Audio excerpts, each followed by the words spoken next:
Hello बच्चों, good morning. I am Sanjay Bhatnagar this side. Welcome to my channel economics on tips by Sanjay Bhatnagar. यार subscribe करा कि नहीं करा? सब्सक्राइब करो। शुरू के सिर्फ 5 मिनट अगर आप देखोगे, आप पूरी वीडियो देखोगे, मुझे पूरा यकीन है। एक बार आप ध्यान से हेडफोन्स लगा के, जैसे आप क्लास को बहुत ध्यान से सुनते हो, वैसे एक बार मेरी वीडियोस जरूर देखो, बहुत हेल्प मिलेगी। And I am sure of the fact that you will definitely score 90% plus marks. कम से कम 90% जरूर स्कोर करोगे। लाइक करते जाना, शेयर करते जाना। मैं इस चैप्टर पे ऑलरेडी एक वीडियो डाल चुका हूँ। चैप्टर का नाम था इंडियन इकोनॉमी 1950 से 1990 तक, और हम जो अब टॉपिक कर रहे हैं वो हम कर रहे हैं condition of agriculture during 1950 to 1990। ठीक है, ध्यान से सुनते रहिएगा। आप में से बहुत सारे लोग, क्योंकि ये टॉपिक कई बार रिपीट हो चुका है, 10th वगैरह में कहीं ना कहीं आपने एग्रीकल्चर के बारे में ज़रूर पढ़ा है, तो ये एक तरह से समझ लीजिए कि उसी का एक समराइजेशन है। भाई, हमारी एग्रीकल्चर की जो मेन फीचर्स थे या मेन प्रॉब्लम्स कह लो, वो कौन कौन से थे? लो प्रोडक्टिविटी। भाई, हमारा जो किसान है वो ज़्यादातर इलिटरेट है, ज़्यादातर उसको एग्रीकल्चर टेक्निक्स का या फार्मिंग मेथड्स का या मॉडर्न टेक्नोलॉजी का उसको नहीं मालूम। तो सीधी सी बात है कि अगर उसको कुछ नहीं मालूम है, वो प्रॉपर प्रोडक्शन करना नहीं जानता है, तो उसका कहीं ना कहीं आउटपुट कम रहेगा। सो लो प्रोडक्टिविटी। दूसरा है डिस्गाइज्ड अनएम्प्लॉयमेंट। भाई, डिस्गाइज्ड अनएम्प्लॉयमेंट का मतलब होता है कि एक काम को करने के लिए चाहिए 5 लोग, लेकिन वहाँ पे 10 लोग एम्प्लॉयड है। तो इसका मतलब है कि जो एक्स्ट्रा 5 वहाँ पे एम्प्लॉयड हैं, वो डिस्गाइज्ड अनएम्प्लॉयमेंट का पार्ट होगा। मतलब उन लोगों की जरूरत नहीं वहाँ पर, सिर्फ उनको इसलिए एम्प्लॉय करा हुआ है कि भाई फैमिली का काम है, तो चलो काम कर लेते हैं, कुछ ना कुछ तो काम करेंगे। तो ऐसे लोगों को हम डिस्गाइज्ड अनएम्प्लॉयड में इंक्लूड करेंगे। अगला आगे, हाई डिपेंडेंसी ऑन रेनफॉल। हमारी कंट्री में आज भी ऐसा हाल है, ये तो 1950 टू 1990 की बात करें, लेकिन आज भी ऐसा हाल है कि कई जगहों पर आज भी किसान कहीं ना कहीं रेनफॉल पर डिपेंड करता है कि भाई जी अच्छी बारिश होगी तभी अच्छी फसल होगी, नहीं तो नहीं। बाकी उनके पास इरिगेशन फैसिलिटीज़ वगैरह की आज भी कमी है। तो आप समझ सकते हैं कि इस पीरियड में एग्रीकल्चर का क्या हाल होगा। तो अगला पॉइंट है सब्सिस्टेंस फार्मिंग। सब्सिस्टेंस फार्मिंग का मतलब होता है कि किसान सिर्फ उतना ही उगाता है जो उसकी ज़रूरतों को पूरा करने के लिए काफ़ी है। मतलब उसके पास कोई भी ऐसा सरप्लस नहीं होता कि वो अपनी ज़रूरतों को पूरा करने के बाद मार्केट में बेच सके। फिर सीधी सी बात है कि अगर वो सिर्फ इतना ही काम कर रहा है कि अपनी फैमिली की ज़रूरतों को पूरा कर सकता है, तो ऐसी केसेस में फार्मर्स की इनकम बढ़ने के चांसेस बहुत कम हो जाते हैं। अगला पॉइंट, आउटडेटेड टेक्नोलॉजी। भाई, हम तो बात करें 50 टू 90 की, लेकिन आज भी हमारे किसान कई जगहों पे ऐसी टेक्निक या ऐसी मेथोडोलॉजी यूज़ करते हैं जो कि बहुत ज़्यादा आउटडेटेड है, जिसके अगर आप उस टेक्निक को यूज़ करेंगे तो आप कभी भी अच्छी फार्मिंग या अच्छी फसल नहीं उगा सकते।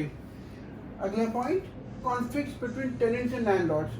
फिर ब्रिटिशर्स ने हमारे यहाँ पे ज़मींदार सिस्टम स्टार्ट करा, और यहाँ पे एक टेनेंट सिस्टम की, भाई ज़मींदार को लैंड दे दी और वो फिर किसानों को किराए पे ज़मीन देगा। किसान खेती करता है और जो भी आएगा उसका एक पार्ट वो ज़मींदार को देगा। ये सिस्टम वैसे लीगली बैन हो चुका है, लेकिन आज भी कई जगहों पे ये सिस्टम आज भी यूज़ किया जाता है। आज भी जो बड़े बड़े लैंड होल्डर्स हैं जिनके पास बहुत बड़ी बड़ी ज़मीन है, उसका एक पार्ट वो टेनेंट्स को दे देते हैं और टेनेंट्स को एक्सप्लॉइट किया जाता है। तो कहीं ना कहीं टेनेंट्स और जो लैंडलॉर्ड्स हैं उनमें प्रॉब्लम्स रहती है, जिसकी वजह से आउटपुट उतना नहीं हो पाता जितना कि किया जा सकता है। ओके बच्चों, जो अगला क्वेश्चन आता है कि what are some of the strategies that were undertaken by the government to improve the condition of agriculture sector. कौन कौन से ऐसे पॉलिसीज़ बनाई गई गवर्नमेंट के द्वारा एग्रीकल्चर सेक्टर को इम्प्रूव करने के लिए।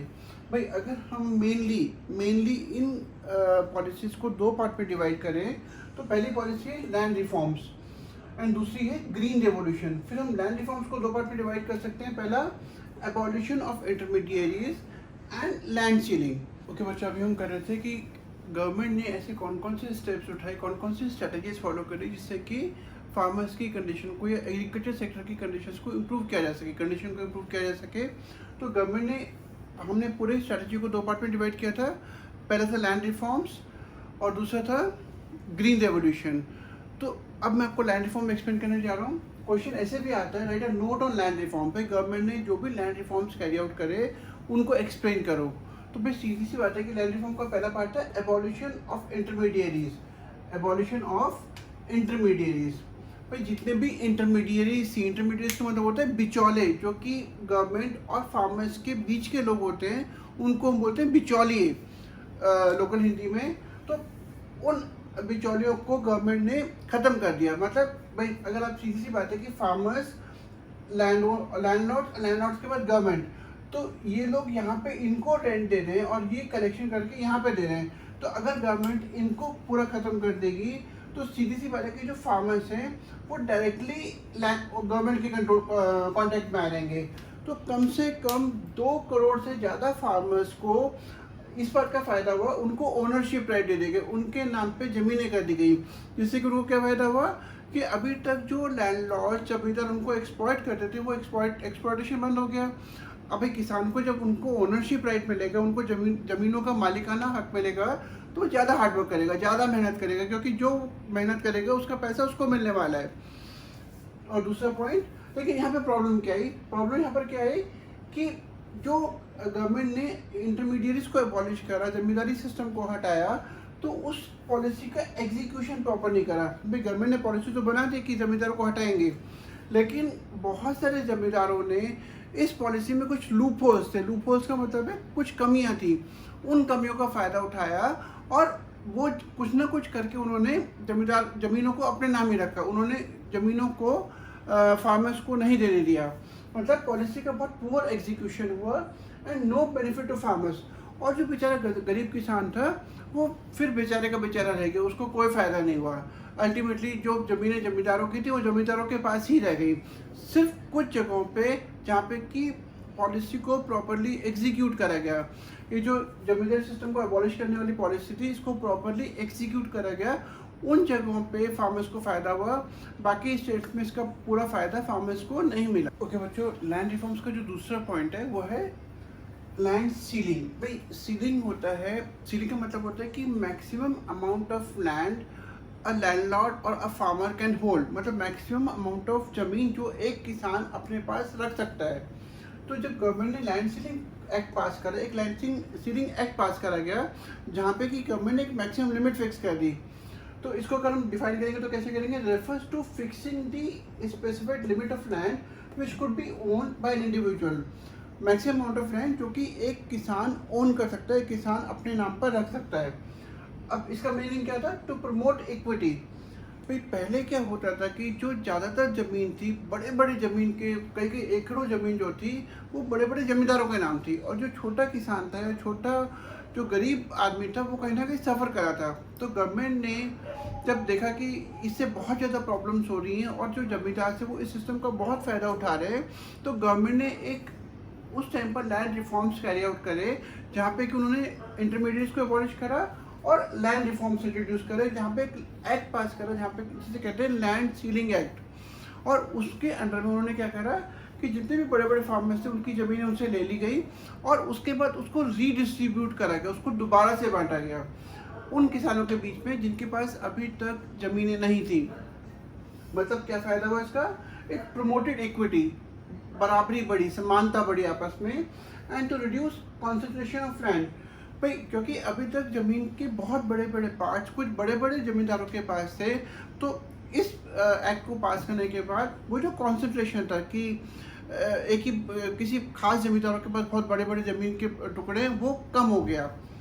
एंड दूसरा, लेकिन यहाँ प्रॉब्लम्स क्या है? प्रॉब्लम क्या है कि लीगल फॉर्मेलिटी पे जब गवर्नमेंट ने लैंड सीलिंग एक्ट पास करा, लॉ बनाया सारी सिचुएशन को चेंज करने के लिए, तो बड़े बड़े लैंडलॉर्ड्स ने क्या करा? उन्होंने कोर्ट पे केस फाइल कर दिया। जब केस फाइल कर दिया तो जो सारे का सारा एक्ट था वो कहीं ना कहीं कोर्ट में फंस के रह गया। बहुत लंबे टाइम तक उस पर मुकदमा चला और मुकदमा चलने के बाद भी किसानों, और उसमें क्या था कि उस एक्ट में कुछ कमियां थी, उस एक्ट की कमियों का बड़े बड़े जमींदारों ने फ़ायदा उठाया और अल्टीमेटली जो फ़ायदा गरीब किसानों को मिल सकता था इस एक्ट के अंडर में वो नहीं मिला और अमीर आदमी, अमीर फार्मर अमीर का अमीर रह गया। ओके बच्चों, एक क्वेश्चन आता है, right a note on green revolution. Hindi में इसको शायद हरित क्रांति बुलाया जाता है। भाई ग्रीन रेवोल्यूशन क्या है? It refers to large increase in the production of food grains due to use of HYV seed. मतलब इसके और भी कई सारे पार्ट्स हैं। अगर मैं इस डेफिनेशन को तरीके से एक्सप्लेन करूं कि इंडिया में एग्रीकल्चर प्रोडक्शन को कई गुना बढ़ाना due to use of HYV seeds. HYV seeds जो खास तरीके के सीड्स होती है जिनको यूज़ करके प्रोडक्शन को हम बहुत कई गुना बढ़ा सकते हैं। ऑब्वियसली सीधी सी बात है कि सिर्फ बीज के भरोसे तो आउटपुट बढ़ेगा नहीं। तो और कौन कौन सी चीज़ें थी जो ग्रीन रेवोल्यूशन में इंट्रोड्यूस करी गई? Advancement of irrigation facilities. भाई बहुत सारे डैम बनाए गए, बहुत सारे ऐसे काम करे गए, ट्यूबवेल्स बनाई गई जिससे कि फार्मर्स को इरिगेशन करने में, सिंचाई करने में कोई प्रॉब्लम ना हो। दूसरा पॉइंट, यूज़ ऑफ फर्टिलाइज़र। भाई अभी तक हमारी कंट्री में फर्टिलाइजर्स बहुत ज़्यादा यूज़ नहीं किए जाते थे, लेकिन ग्रीन रेवोल्यूशन के बाद जो फर्टिलाइज़र का यूज़ था वो बहुत बढ़ गया। Third point, insecticide, pesticide etcetera. भाई अगेन पहले हमारे पास क्योंकि इतना नॉलेज नहीं थी, इतना एडवांसमेंट नहीं था कि हम कीटनाशक दवाइयों का प्रयोग करें, तो अब गवर्नमेंट ने धीरे करके क्या करा कि इन सब चीज़ों का यूज़ करना स्टार्ट करा, जिससे कि हमारी फसलें जो कई कई एकड़ों पे जो फसल खड़ी होती है, ख़राब हो जाती है कीड़ों की वजह से, वो ख़राब ना हो। And fourth point, modern technology. भाई हमने जैसे स्प्रिंकलर्स लेकर आया, हमने ट्रैक्टर्स को इंट्रोड्यूस करा, हम ऐसी बहुत सारी मॉडर्न टेक्नोलॉजी को यूज़ करा जिससे कि हम अपनी खेती के उत्पादन को, एग्रीकल्चर प्रोडक्शन को कई गुना बढ़ा सकें। ओके बच्चों, अभी हमने पढ़ा कि ग्रीन रेवोल्यूशन को गवर्नमेंट ने इंट्रोड्यूस करा एग्रीकल्चर सेक्टर की कंडीशन को इम्प्रूव करने के लिए। भाई अब उसका क्या क्या फ़ायदा हुआ, तो कुछ जो मेन पॉइंट्स में हम कवर कर सकते हैं। सबसे पहले क्या हुआ?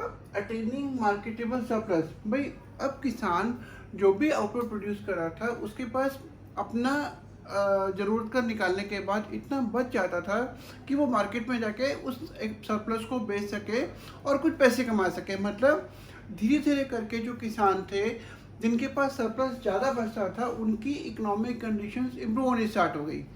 दूसरा point, buffer stock of food grain. भाई गवर्नमेंट ने क्या करा, धीरे धीरे करके गवर्नमेंट ने इन जो भी सरप्लस बच जाता था, गवर्नमेंट ने अपने फूड ग्रेन स्टॉक को अपने स्टॉक में फूड ग्रेन भरना स्टार्ट करा, जिससे कि गवर्नमेंट के पास इतना सरप्लस हो जाता है कि गवर्नमेंट अगर कभी भी मार्केट में फ्लक्चुएशन होती है, फूड ग्रेन का प्राइस बढ़ता है, तो गवर्नमेंट अपने बफर स्टॉक को यूज़ करके उस टाइम पर मार्केट में सप्लाई बढ़ा के जो लोग सफ़र कर रहे हैं, जो कंज्यूमर्स हैं, उनकी हेल्प कर सकती है।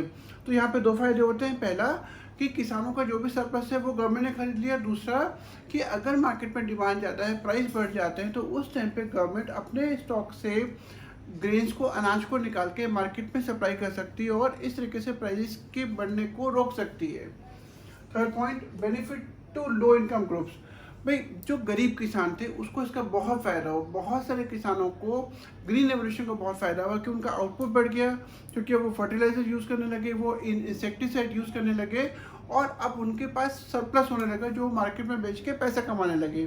तो ये कुछ मेन फ़ायदे हैं जो ग्रीन रेवोल्यूशन की वजह से इंडिया के फार्मर्स को हुए। ओके बच्चों, जो अगला क्वेश्चन यहाँ पे पूछा जाता है वो है, why there was a need to give greater role to the public sector after independence। Independence के बाद गवर्नमेंट ने पब्लिक सेक्टर को, मतलब गवर्नमेंट सेक्टर ओन अंडरटेकिंग्स को ज़्यादा इम्पॉर्टेंट रोल क्यों दिया? भाई इसका जो सबसे पहला फैक्टर रिस्पॉन्सिबल है, shortage of capital with private sector. भाई उस टाइम पर इंडिपेंडेंस के बाद हमारी कंट्री में सिर्फ बहुत कम ऐसे प्राइवेट सेक्टर कैपिटलिस्ट थे जो बहुत रिच थे, टाटाज एंड बिरलास। मतलब कोई भी दूसरा बहुत बड़ा एंटरप्रेन्योर इंडिया में अवेलेबल नहीं था। तो भाई सीधी सी बात है कि उनके पास इतना कैपिटल नहीं था कि वो इकोनॉमी में इन्वेस्ट कर सके, वो इकोनॉमी में लगा सके। ये नहीं कि था नहीं, पर इतना नहीं था कि वो इकोनॉमी में लगा सकें और बहुत बड़े बड़े प्रोजेक्ट्स में इन्वेस्ट कर सकें। दूसरा, lack of incentive for private sector. भाई जैसे अगर उनके पास इतना कैपिटल था कि वो कर सकते, लेकिन उनको इन्वेस्ट करने में वो फ़ायदा नहीं लगा, उनको ये लगा नहीं कि यहाँ पे उनको फ़ायदा होगा, तो इसलिए भी उनके पास कोई ऐसा इंसेंटिव नहीं था कि वो इन सेक्टर्स में इन्वेस्ट करें जहाँ पे कि उनको फ़ायदा हो। Third point, objective of social welfare. भाई कभी भी प्राइवेट सेक्टर जो है उसका मेन एम होता है प्रॉफिट कमाना, वो अपने लिए काम करना पसंद करता है। उसको सोसाइटी, बहुत कम ऐसी कंपनीज होती, स्पेशली उस टाइम पे तो बहुत कम थी, जिनका मेन एम था सोसाइटी के वेलफेयर को देखना। तो ऑब्वियसली क्योंकि यहाँ पे ना तो प्रॉफिट है, एम सोशल वेलफेयर है, प्लस कैपिटल उतनी नहीं जितनी इकोनॉमी के डेवलपमेंट के लिए चाहिए थी। तो कहीं ना कहीं प्राइवेट सेक्टर को इतना एनकरेजमेंट नहीं था कि वो इकोनॉमी में प्रोजेक्ट्स पे इन्वेस्ट करें या पैसा लगाएं। इसलिए गवर्नमेंट ने इसलिए डिसाइड करा कि ज़्यादा बड़ा रोल गवर्नमेंट अंडरटेकिंग को प्ले करना पड़ेगा अगर इकोनॉमिक के डेवलपमेंट प्रोसेस को तेज करना है। ओके बच्चों, जो अगले इंपॉर्टेंट क्वेश्चन आता है, right a note on industrial policy resolution of 1956। हमने 1956 में हमारे देश की गवर्नमेंट ने एक इंडस्ट्रियल पॉलिसी बनाई थी जो बहुत इंपॉर्टेंट मानी जाती है हमारे इकोनॉमिक के डेवलपमेंट के लिए। तो उसको डिस्कस करो। भाई अगर हम पहले तो इंडस्ट्रियल पॉलिसी को डिफाइन करें तो हम कैसे करेंगे? Industrial policy is a comprehensive package of policy measures which covers different issues connected with different industries of a country. Comprehensive का मतलब होता है एक पूरा जो भी स्टेप्स उठाए गए उनको अगर इकट्ठा करते हैं, अलग अलग पॉलिसी मेजर्स जो कि अलग अलग इंडस्ट्रीज की नीड को ध्यान में रखकर इकोनॉमी में इंट्रोड्यूस करे गए, वो सारे के सारे काम जो गवर्नमेंट ने डिसाइड करे कि आगे जाके वो इंडस्ट्री सेक्टर को इस तरीके से सपोर्ट करेगी या डेवलपमेंट में हेल्प करेगी। तो उस टाइम पर क्या करा गया, गवर्नमेंट ने क्या करा कि under industrial policy resolution 1956 industries को 3 पार्ट में क्लासिफाई करा गया। तो पहला था शेड्यूल ए। भाई शेड्यूल ए वो इंडस्ट्रीज को इंक्लूड करता है जो कि सिर्फ गवर्नमेंट ओन कर सकती है, वहाँ पे प्राइवेट सेक्टर कोई भी रोल प्ले नहीं कर सकता, उसको कोई परमिशन नहीं थी उस तरह की गुड्स को प्रोड्यूस करने के लिए जो शेड्यूल ए में आती है, जैसे कि railways, arms and ammunition, atomic energy, ये सारी की सारी स्टेट ओन इंडस्ट्रीज थी। अगला है शेड्यूल बी। शेड्यूल बी में आती है 12 इंडस्ट्री जहाँ पे कि स्टेट मेन रोल प्ले करेगा और जहाँ पे स्टेट अपना काम स्टार्ट कर देगा, उसके बाद प्राइवेट सेक्टर उसको हेल्प करेगा, उसको कॉम्प्लीमेंट करेगा प्रोडक्शन में, उसको आगे उस इंडस्ट्रीज को आगे ले जाने में प्राइवेट सेक्टर फिर उसके बाद का रोल प्ले करेगा। देन थर्ड है शेड्यूल सी। फिर जितने भी ऐसी इंडस्ट्रीज हैं जो शेड्यूल ए या शेड्यूल बी में कवर नहीं होती, वो सारी की सारी इंडस्ट्री इस गवर्नमेंट ने प्राइवेट सेक्टर के लिए खोली।